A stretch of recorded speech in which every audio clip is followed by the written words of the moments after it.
Forasmuch then as Christ hath suffered for us in the flesh, arm yourselves likewise with the same mind. For he that hath suffered in the flesh hath ceased from sin, that he no longer should live the rest of his time in the flesh to the lusts of men, but to the will of God.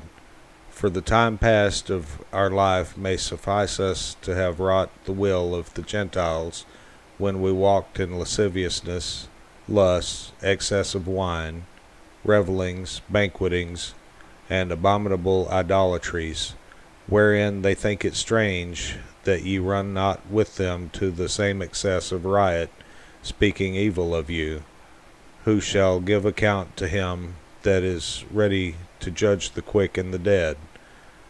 For this cause was the gospel preached also to them that are dead, that they might be judged according to men in the flesh, but live according to God in the Spirit.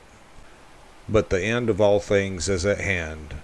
Be ye therefore sober, and watch unto prayer. And above all things have fervent charity among yourselves, for charity shall cover the multitude of sins. Use hospitality one to another without grudging. As every man hath received the gift, even so minister the same one to another, as good stewards of the manifold grace of God. If any man speak, let him speak as the oracles of God. If any man minister, let him do it as of the ability which God giveth, that God in all things may be glorified through Jesus Christ, to whom be praise and dominion for ever and ever. Amen.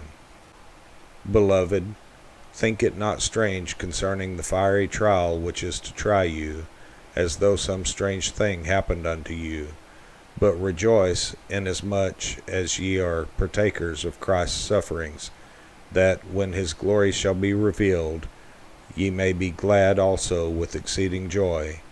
If ye be reproached for the name of Christ, happy are ye, for the Spirit of glory and of God resteth upon you.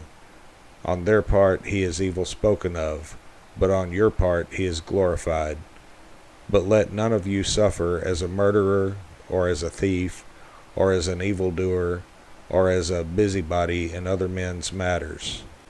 Yet if any man suffer as a Christian, let him not be ashamed, but let him glorify God on this behalf. For the time is come that judgment must begin at the house of God, and if it first begin at us, what shall the end be of them that obey not the gospel of God? And if the righteous scarcely be saved, where shall the ungodly and the sinner appear? Wherefore let them that suffer according to the will of God commit the keeping of their souls to him in well-doing, as unto a faithful Creator.